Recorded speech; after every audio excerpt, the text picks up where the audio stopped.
My name is Gabriella Miller. I'm 45 years old. 19 years ago, I was a girl from the suburbs of Iowa, carrying simple dreams into a marriage with the man I believed was the love of my life, Mason. He was 2 years older than me, a former college classmate who always knew how to make me laugh and feel loved, at least during the first few years. Back then, I had nothing but a bachelor's degree in education and a heart full of hope.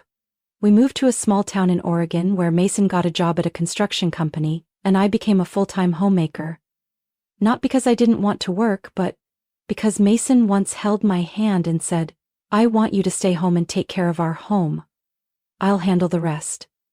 I believed him. I believed him enough to give up the teaching opportunity I had dreamed of since I was 15, just to build a family life I thought would make me happy. In the early years, Mason was a wonderful husband.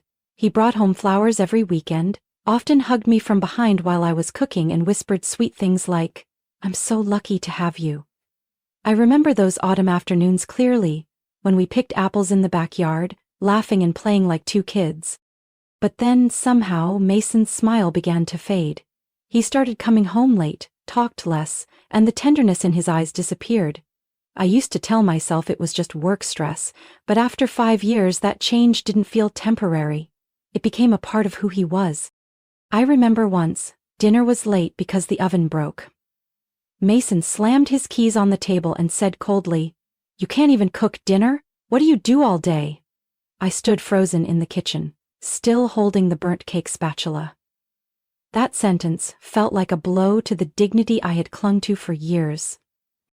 From then on, the sarcasm and the disdainful looks became routine. He stopped asking if I was tired, stopped caring about the meals I worked hard to prepare. Mason began comparing me to other women, his beautiful, successful coworkers. "Why don't you learn something from other wives?" he once said during an argument, when I simply asked him to come home earlier for dinner. We never had children. I used to think it was a regret, but over time I began to see it as a blessing. I didn't want a child growing up in a home where love had been reduced to scraps. Every morning I woke up early to make breakfast, do laundry, clean every corner of the house. A 3-bedroom home, Mason said, was too big for a woman who doesn't earn a dime. I didn't respond. I had learned to stay silent because every time I spoke up, all I got was a cold stare and suffocating indifference. I used to think if I tried hard enough he would become the man he used to be. But the harder I tried, the smaller I felt in the very home I worked so hard to build. I lived like a shadow in our marriage, always asking myself where I went wrong. Was it because I didn't make money? Or because I was no longer the young woman he married? Then one day while I was scrubbing the floors, Mason walked past me without a glance and muttered, "If you can't do anything else, at least clean the floor properly." I gripped the mop handle tightly, my chest tightening. I didn't cry, I didn't react, but something in me shifted. A tiny seed of awareness began to grow.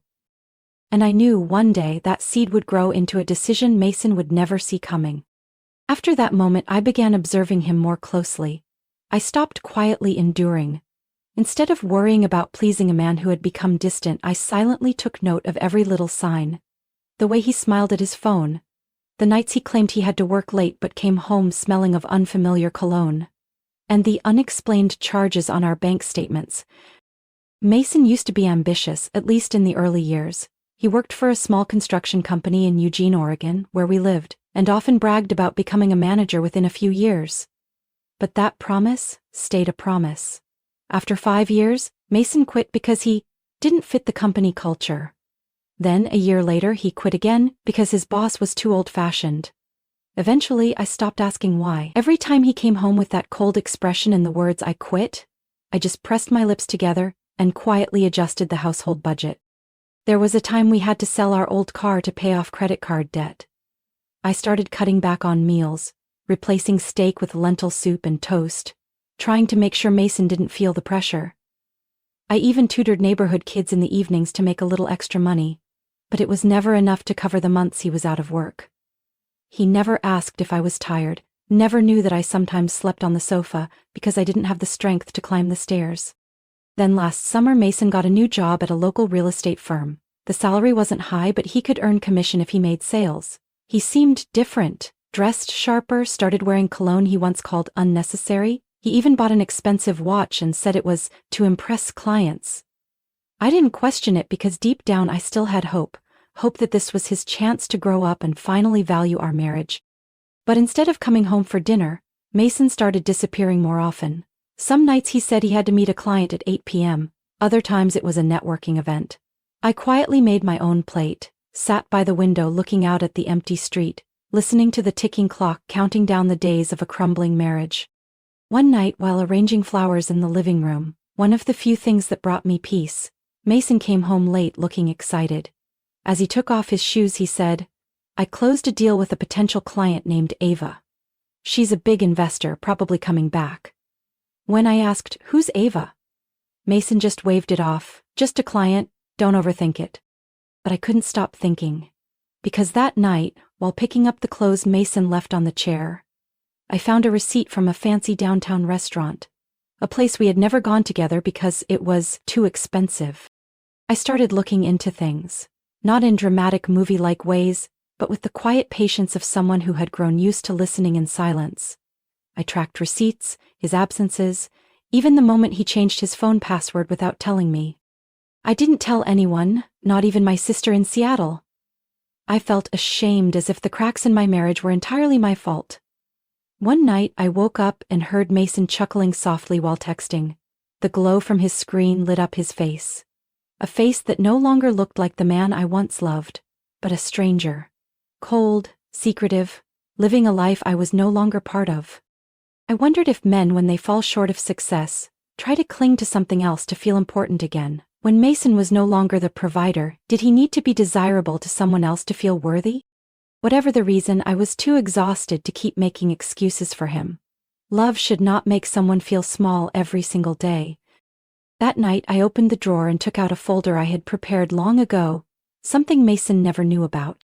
I looked at the printed pages, my heart heavy, but no longer trembling like before. The divorce papers were still blank, undated. But I knew that the moment I picked up the pen to sign them would be the moment I chose myself again. I tucked the folder into the secret pocket of my handbag where Mason never looked. To others, it might have just been a few meaningless pages, but to me, they were a shield. The one thing that made me feel like I still had some control in a life that had grown so unfamiliar. I hadn't signed yet, nor did I plan to file them just yet, but knowing I could, at any time, helped me sleep through those long nights Mason didn't come home. I thought my life would continue in that haze of doubt and waiting, until a phone call from my mother changed everything. It was a Tuesday afternoon. I had just brewed a pot of tea when the phone rang. The screen showed Mom, just like always. Her voice came through the speaker, still warm as ever, but today it held something else. Excitement. A hint of emotion. "Gabby," she called me by my childhood nickname, "do you remember the forest property up north that Grandma left behind?" I paused. "Yes, I remember, the one with the old wooden cabin, right?" "That's right," my mother replied, then hesitated. "She transferred the deed to you when you were 30. She did it because she believed you were the only one in the family who truly valued what matters." I sank into the chair, heart pounding. I remembered those childhood summers there, the sound of birds in the trees, the scent of wild grass and Grandma's cornbread. But I never thought it would become something this important. My mom continued, her voice lower now. "Last week I hired someone to appraise the entire property, the lakeside part and the mountain edge. Gabby, you won't believe it, the land is now worth nearly $7 million. My mouth dropped. "You said how much?" $7 million, maybe more if you sell during peak season, and if you count the little house in the city Grandma bought under your name when you graduated, you've got almost $9 million in real estate." I sat there, still holding the teapot that was growing cold, my mind swirling. Mason didn't know about this. I had forgotten about it myself. I never thought I'd need it. I had loved Mason so much I was willing to erase my own worth just to keep him. My mom gently added, "I don't trust Mason, I never have. But I trust you. And you should know, everything is in your name. No one can touch it unless you allow it." I thanked her, then sat quietly long after the call ended. Her words echoed in my mind like a wake-up bell. I had lived all these years thinking I had nothing, no career, no value, no future. But it turns out I had everything. And I had simply forgotten myself. That night when Mason got home, he tossed his blazer on the chair and said casually, "I'm going on a business trip to Bend for 2 days. Don't call, I might not pick up. I just nodded, hiding a faint smile behind my half-finished cup of tea. It had been a long time since I felt this calm looking at Mason. I no longer trembled when he acted irritated, no longer felt empty when he left without a kind word. After he went upstairs, I opened my laptop and began researching Oregon divorce laws, asset valuations, and top attorneys in the area.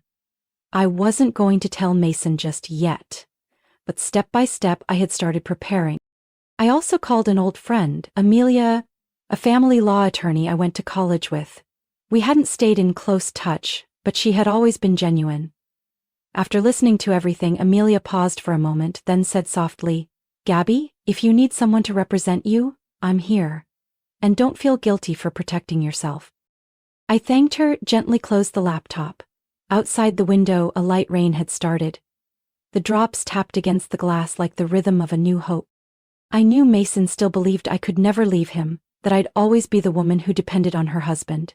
But he didn't know that now, I had everything I needed to start over. An untouched fortune, a will that had returned stronger than ever, and a plan that was slowly coming to life. That morning the Oregon sky was gray, as if foreshadowing something ominous. I got up earlier than usual to go to the farmer's market, the one thing each week that gave me a sense of freedom, even if it was just picking out a few bunches of greens or fresh apples. But perhaps fate had been waiting for me at the last turn on Riverview Road. The truck in front of me suddenly slammed on its brakes.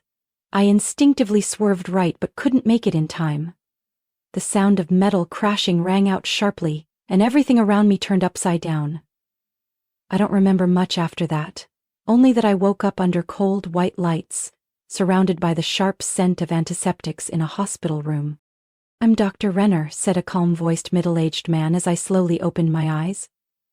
"Ms. Gabriella, you have fractured ribs and a neck sprain. Fortunately, there's no brain trauma, but you'll need to stay in the hospital for at least a week for observation." I tried to nod, but the pain in my neck was so sharp I couldn't move. The only thing I could feel was emptiness and loneliness. Mason didn't show up that day, didn't even call. I lay still in bed listening to the sounds of carts rolling, nurses speaking over intercoms, and waited.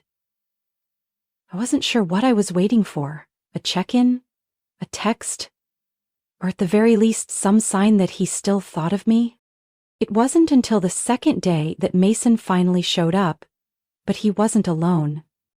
I heard the sound of high heels clicking steadily down the hallway before the door opened. Mason walked in looking completely unfazed, as if he were stopping by to visit an acquaintance. The woman beside him, around 30, tall, with softly curled blonde hair and a tight-fitting blue dress, flashed a radiant smile when she saw me. "Gabriella," Mason said without hesitation, "we need to talk." I turned my head toward him with difficulty, trying to stay calm even as my stomach churned. The woman didn't wait to be invited. She walked up beside my bed, completely at ease, as if she belonged there. "I'm Tessa," she said, her voice light as air but full of smugness. "I'm sure Mason's mentioned me." I looked at Mason. He didn't deny it, didn't step back, didn't apologize. "Tessa and we're together now," Mason said slowly, as if explaining something obvious. "This will be best for all three of us. You don't need to worry. Tessa will take care of me." I let out a dry, broken laugh. "Did you just say, best for me?" "Gabby," Mason sighed, as if I was the one making things difficult, "you should let go. I think we should get a divorce. You know we haven't had anything for a long time." Tessa stepped back, folded her arms, her eyes gliding over my IV lines like she was evaluating something ready to be discarded. I didn't say a word. Instead, I reached, slightly trembling but firm, for the bedside drawer and took out a thin beige folder. Inside was a printed divorce form, with both our full names, just missing the date and signatures. I placed it on the side table and looked him straight in the eye. "I've had this ready for a while, Mason. I was just waiting for a clear reason." He froze. For a moment his expression wavered, but then it returned to his usual smugness. "Good. I'll sign it." Tessa smiled faintly. "Looks like you're reasonable after all." I didn't respond. Inside, I no longer felt the pain I used to during those early days of his coldness. What I felt now was something oddly peaceful, like I had finally let go of a silent burden that had worn me down for nearly 2 decades. Before they left the room, Mason turned back and said, as if it were an obligatory line, "I hope you'll be okay even without me." I smiled slightly, no bitterness, no resentment, just the kind of smile someone wears when they know they're about to reclaim their freedom. As the door closed behind them, I closed my eyes. One chapter had ended, and I knew the next one was about to begin. Not just with the divorce, but with a truth Mason had no idea about. I was never as empty-handed as he believed. I was discharged on a Monday morning, when dew still clung to the grass and the April wind rustled the branches outside the hospital. The first thing I saw when I turned on my phone was a message from Amelia, my lawyer. She had messaged the day before, "Mason just filed for divorce, but don't worry, I handled it exactly as planned." I smiled, a rare one after so many suffocating months. A week before the accident, Amelia and I had quietly filed a motion to reject any unilateral divorce filing at the county court. It was a precaution in case Mason tried to run off without having to split assets. At the time, I wasn't sure if I'd need it, but now, it turns out my instincts had never been wrong. At 3 p.m. my phone wouldn't stop ringing. I saw the caller ID, Mason, and waited until the fifth call to answer. "Gabby, where are you? Why was the divorce filing denied?" he barked. Not a single word of concern, not even a question about my health after getting out of the hospital. I held the phone slightly away from my ear, as if his tension might seep through the screen. "Oh, that," I replied calmly. "You must have forgotten. Every time we argued in the past, you always threatened divorce. I just wanted to make sure that if you ever actually filed, I'd be ready." "Ready for what? Are you kidding me?" Mason nearly shouted. I kept my tone steady on purpose. "I think it's best we work through our lawyers. Joint assets, separate property, division, just follow the law." There was silence on the other end. Then Mason spoke again, his voice no longer harsh but tinged with underlying worry. "Gabby, what assets? You don't have anything to split." I laughed, not from amusement, but because I knew exactly the man behind the voice still believed I was just a penniless housewife with no career and no power. "Nothing?" I said slowly. "Mason, I think you should speak to my attorney, because there's a lot you don't know yet." I heard a chair scrape, followed by a long, tense sigh on his end. "Don't make this complicated, Gabriella," Mason said, switching to a more persuasive tone. "I just want to get this over with so I can move on." "With Tessa?" I asked, not bothering to hide the sarcasm. He didn't answer. I continued, "If you're in such a rush, that's too bad. Because until the asset division is resolved, your divorce filing won't go through, and I heard Oregon requires all financial matters to be settled before a remarriage can be registered, right?" A heavy breath came through the line. I knew he was more desperate than ever. He didn't just want to end things with me, he wanted to lock things down with Tessa, the woman he believed would give him an easier life. But what he didn't expect was that I'm not the Gabriella he used to know. "I'll talk to your lawyer," Mason said quickly, as if trying to end the call. "One more thing," I cut in before he could hang up. "You should know, I currently own over $8 million in real estate and inherited assets in my name alone. And under the law, any separate property acquired before marriage or gifted directly isn't subject to division. But if you want to fight it, be my guest." The call ended in silence, a silence as heavy as stone. I stood by the window of the small apartment I was temporarily renting after being discharged, eyes closed, savoring the feeling of newfound freedom. For the first time in 19 years, I wasn't afraid of anything. Not of being left behind, not of being judged, and especially not of a man who had underestimated my worth. That evening, Amelia sent me a detailed plan: what assets to list, which documents to prepare, which legal steps to take first. "We're going to throw him off so hard he won't know what hit him," she messaged, adding a cheeky smiley face. I looked at the screen and smiled. I didn't need revenge born of anger. I only needed the truth. And the truth is, the man who once looked down on me is now racing against the weight of his own mistakes. Mason may have thought he won when he left me in the hospital to chase a new love. The next morning, my phone started ringing non-stop at 8 a.m. I knew instantly it was Mason.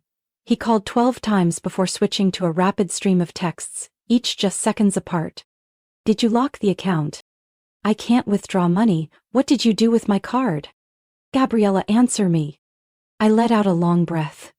Every word flashing on the screen only made me more certain I was right to notify the bank to freeze withdrawals from our joint account while I was in the hospital.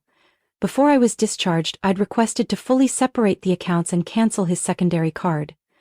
Mason wasn't notified because everything was under my name. At the time, it felt like a precaution, but now his reaction proved he didn't just want out of the marriage, he wanted to take what didn't belong to him. The doorbell rang at 10 a.m. I opened the door and almost choked up at the sight of the woman standing in front of me. "Oh my God, Gabby.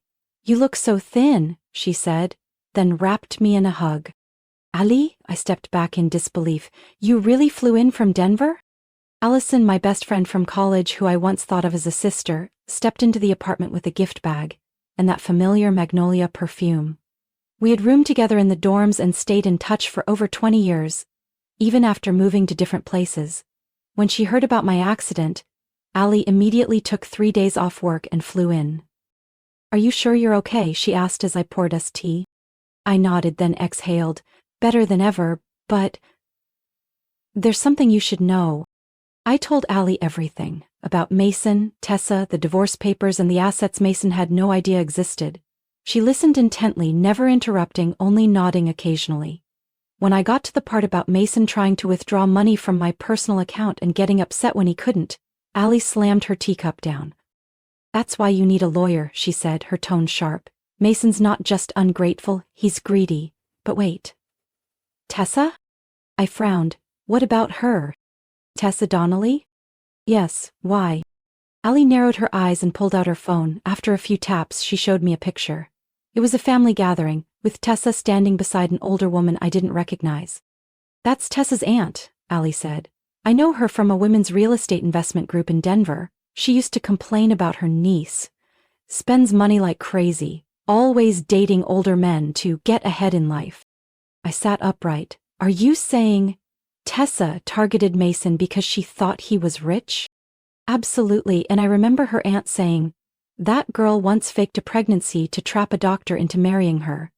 Didn't work, but shame was never her thing." I was speechless. Suddenly all the puzzle pieces connected in my mind. Mason's frequent absences for client meetings, the luxury restaurant receipts, and his unusual urgency to finalize the divorce. I tapped the table lightly. "Do you still have contact with Tessa's aunt?" "Yes. What are you planning?" I looked at Ali, calm but resolute. "Start gathering evidence. If Mason thinks he can secretly funnel money to Tessa, or hide the fact that she lied about a pregnancy, then he clearly doesn't know who he's dealing with." That very afternoon, Ali and I met with my lawyer, Amelia. After hearing the story, Amelia smirked slightly. "If what Ali says checks out, we can expand this case to include financial abuse and fraud. Tessa's not walking away clean." Ali added, "I can schedule a meeting with Tessa's aunt this week. I think she'll cooperate if she knows her niece is about to ruin another person's life." I nodded. "Good. I don't want this to drag on, but I'm not walking into any traps either." That night, I received a text from Mason. "Tessa might be in some trouble. Can you withdraw the filing? We can talk it over like adults." I looked at the message, not even tempted to reply. There was no regret left in me, only clarity. The game Mason and Tessa started was no longer in their hands. The meeting took place on a Friday morning at a private restaurant on the top floor of a boutique hotel in Portland. I had asked Amelia to choose the location for its privacy and formal atmosphere, the kind of setting I knew would keep Mason and Tessa from acting out. When I entered the private meeting room, they were already seated across from each other at a long oak table. Tessa was just as made up as ever, but there was a flicker of worry in her eyes this time. Mason avoided looking at me, nervously fiddling with his water glass. Amelia sat next to me, set down her briefcase, and looked directly at them. "Thank you for coming. Today we're here to discuss the terms of the asset division and issues arising from the divorce process between my client Gabriella Miller and Mr. Mason Miller." Tessa scoffed and leaned toward Mason, whispering, "I thought you said this would be easy." I tilted my head and offered a polite smile. "It will be easy. We're starting with the truth." As soon as I finished speaking, the door opened again. Ali walked in carrying a large envelope, followed by a familiar older woman, Mrs. Marianne Donnelly, Tessa's aunt. Tessa immediately jumped up, her voice panicked. "Aunt, what are you doing here?" Mrs. Marianne took a seat on my side of the table, placing the envelope down. You know exactly what you've done. But if you're going to turn someone else's life into your personal profit scheme, I can't stay silent anymore. I nodded in gratitude, then signaled Amelia. She opened the envelope and pulled out a series of high-resolution photos. Tessa entering a hotel hand in hand with another man, not Mason. Some pictures were in daylight, others at midnight. Additional photos showed Tessa at a bar, cozying up to a group of sharply dressed men, laughing and flirting. Mason visibly paled. He turned to Tessa, eyes wide. Tessa, what is this? Tessa stepped back, her voice trembling. They're just friends. Friends, Allie cut in. In 1 week where she claimed to be on business, I counted at least 3 dates with 3 different men, and according to her aunt, this isn't the first time Tessa's pulled something like this. Amelia presented another document. A statement from Mrs. Marianne confirming that Tessa had once tried to trap a doctor into marriage by faking a pregnancy. I crossed my arms and looked straight at Mason. And you still planned to marry her? That was fast considering you're not even divorced yet. Mason clenched his fists and said nothing. Tessa looked like she could barely stand, her eyes darting between me, Allie, and her aunt. Finally, she collapsed into her chair, mumbling, I'm sorry, I'm not pregnant, I needed someone who could take care of me. I'm tired of struggling. I didn't want to work my whole life just to barely get by. You plan to live by deceiving others? Amelia asked, sarcasm dripping from her voice. No, it's just, I thought Mason had money. I thought he'd give me an easier life. Mason looked at Tessa with a disgust I'd never seen before. Maybe, for the first time, he realized he had walked right into a glittering trap. Regarding the assets, Amelia said, steering the conversation back, my client has prepared full documentation proving that the inherited properties, both before and during the marriage, are in her name and not subject to division. However, per Oregon law, any joint contributions during the marriage will be reviewed in court. We're willing to work with the other party if they act in good faith, I added, calmly. But if there's continued avoidance, misuse of joint accounts, or any attempt to conspire for asset theft, I'll have no choice but to pursue both civil and criminal investigations. The room fell silent for a few moments. Then Mason lowered his head, for the first time in all of this. I'll sign everything. I'm sorry, Gabby, I was wrong. I didn't respond, because at this point apologies meant nothing. What I needed was a clean, transparent ending, and a new beginning, where I took the lead. Tessa was escorted out by her aunt. Mason signed each document like a machine. When the meeting ended, Amelia leaned toward me and said softly, Game over, Gabriella, now it's time to begin again. A week after that fateful meeting, Mason showed up at the door of my temporary apartment unannounced, no phone call. He stood there in a wrinkled suit, hair unkempt, eyes sunken from lack of sleep. In his hand was a bouquet of yellow tulips, the kind I used to like 15 years ago when we were still dating. Gabby, he began, his voice raspy. I've done a lot of thinking. I know I was wrong. Tessa, she used me. But you were always there for me, always good to me. Can we start over? I stayed silent, not stepping past the doorway. Things could go back to the way they were, Mason continued. I realize I can't live without you. I looked at him, for the first time with no love, no pain, just complete clarity. Back to the way they were? I repeated with a small laugh. You mean the days I was hunched over the stove while you were out to dinner with another woman? Or the nights I slept alone while you were texting someone else? It wasn't like that, Mason said quickly. I was misled. She lied to me about everything. I nodded. And now you expect me to save you from the consequences you created? I stepped back and closed the door between us, leaving only a narrow crack. You forgot one thing, Mason. I'm not your past anymore. I'm Gabriella Miller, the woman with nearly $9 million in personal assets, a top legal team, and a life that's starting fresh. Without you. I gently closed the door, not a single tear. News of our divorce quickly spread in the local real estate circle. Not because of me, but because of Mason. An employee at his firm leaked photos of documents showing he had used the company's account to pay for dates with Tessa. The company launched an internal investigation. Within 3 days, Mason was fired for ethics violations. Without steady income, he was forced to move out of his upscale apartment and back in with his parents in Spokane. But once his family found out he was facing a civil suit and owed me a large settlement for fraudulent behavior, they declared they could no longer support him. They even sent a separate attorney to request removal of their names from a prior loan guarantee. And Tessa? After that confrontation, her aunt contacted her mother, a retired elementary school teacher, and told her everything. A week later, Tessa was pulled out of college, had all her credit cards cut, and was made to work at the family bakery in Idaho. According to Allie, Tessa now wakes up at 4 a.m. every day to knead dough and deliver pastries. Every dollar she earns is withheld to repay the court-ordered settlement. I didn't feel joy from that outcome, nor did I gloat. I just knew that in the end justice didn't need to be loud to be real.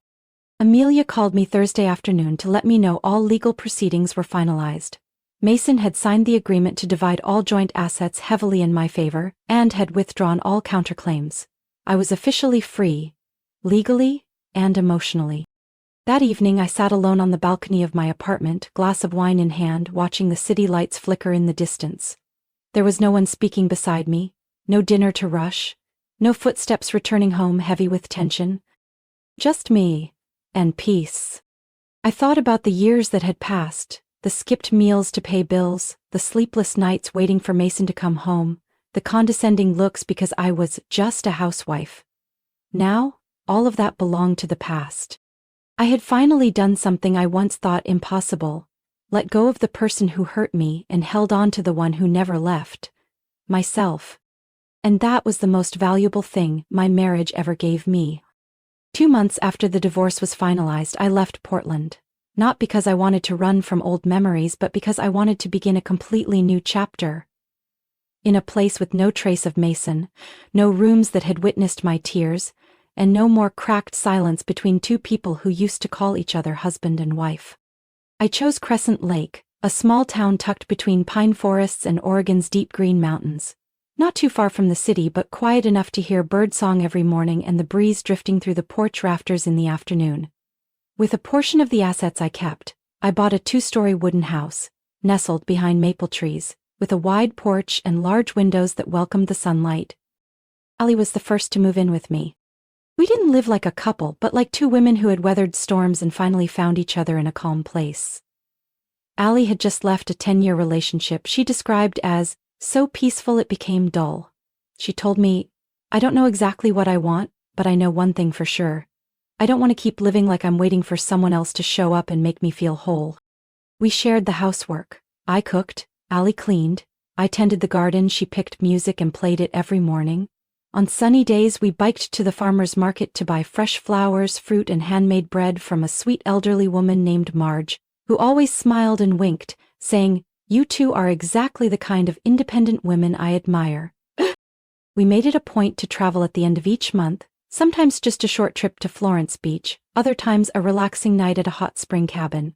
No tight schedules, no one to report to, and certainly no sighs from someone who didn't value us. I started cooking again, but this time not to please anyone.